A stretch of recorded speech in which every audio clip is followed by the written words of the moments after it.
Hello everyone, Mike Adams. Welcome to my channel. If you are one who records and produces ACX audiobooks using Audacity, this information could be very useful for you. ACX requires a certain amount of room tone at the beginning and the end of each chapter that you record. ACX requires 1/2 to 1 second of room tone at the beginning of your chapter, and ACX requires 1 second to 5 seconds of room tone at the end of each chapter. I'm going to show you an easy and precise way to get the proper amount of room tone using Audacity.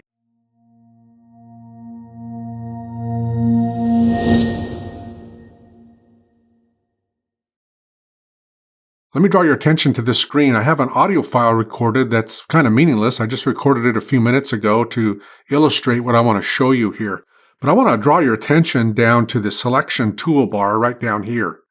Right now I've got it selected to length and end of selection. That simply means that when I drag my cursor through a piece of the audio, it's going to first of all tell me the length of the audio. In this case, I've got it set to 2.18 seconds, and it's going to tell me the end point of the selection. In this case, it's sitting at 4.23 seconds. Now you can change this. Let me click in here just to clear that. You can change this. If I click the up-down arrow right here, I've got different parameters that I can select. I can select the start and end of a selection. I can select the start and length of a selection.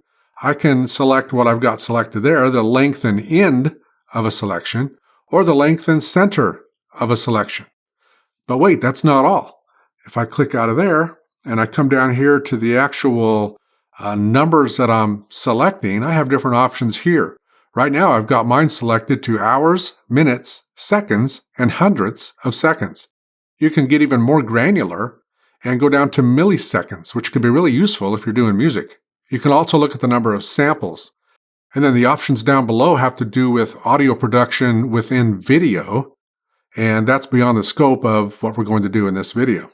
So I'm going to leave mine set to hours, minutes, seconds, and hundredths of seconds, because I think that that gives me enough granularity to be able to do what I need to do.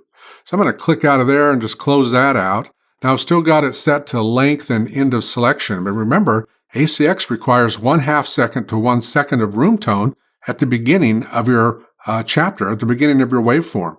So this isn't really good room tone. You can see there I've got a little glitch in it right here at the beginning. Again, I just sat here and recorded this a few minutes ago. The point isn't to have good room tone in this video, even though you're going to need it if you're going to do audiobooks. But the point in this video is just to show you how to use that selection tool to get the precise amount of audio that's required by ACX at both the beginning and the end of your waveform. So I'm going to leave this set to length and end of selection. And that simply means that as I come over here with my mouse, just arbitrarily, and I drag it from left to right, going from left to right, the left side is the beginning of my selection, the right side is the end of my selection, and the highlighted area is the length of my selection. So let's go back down to the selection toolbar here, and let's take a look at this. Right now, the length of my selection is 0.99 seconds. In other words, it's almost a second long. The end point is sitting at 1.37 seconds. I don't want to touch the end point because the end point is right at the beginning of my waveform, which is where I want to leave it. But I don't want 0.99 seconds of room tone sitting there at the beginning of my waveform. But I could. Again, ACX requires 1/2 second to 1 second of room tone. But for purposes of illustration, I'm going to do it a little bit different here. So I'm going to bring my mouse down into the selection toolbar, and instead of 0.99 seconds, I'm going to change this to 0.50.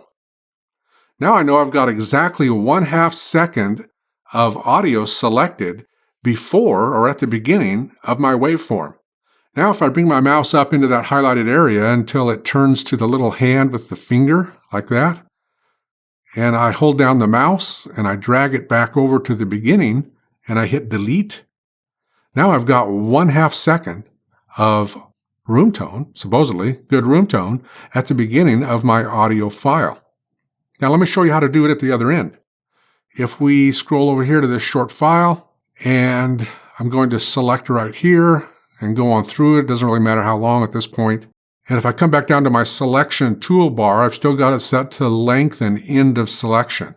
I don't want that anymore.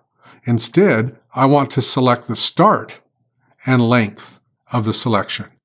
Now it's telling me that I've started my selection at 15.89 seconds and that my selection is 1.96 seconds long. Technically, that's okay. Again, ACX requires 1 second to 5 seconds at the end. But let's tweak it so I can show you how to do it. Instead of 1.96 seconds at the end, I just want 1 second. So I'm going to change this to a 0, change that to a 0. Now I've got exactly 1 second of room tone at the end of my file. Now if I bring the mouse up again like I did before, but this time I hold it on the left side of the selected area until I get the little pointy hand, hold down my mouse, and scroll it all the way to the end, and hit delete. Now, just like that, I have 1 second of room tone at the end of my waveform. And so I am ready to meet those standards of ACX of 1/2 second at the beginning, 1/2 to 1 second, and 1 second to 5 seconds at the end of my chapter. So that's how you can use the selection toolbar to get precise amounts of room tone at the beginning and the end of your ACX chapter that you've recorded. So that's all I have for you in this video, and until next time, you all take care.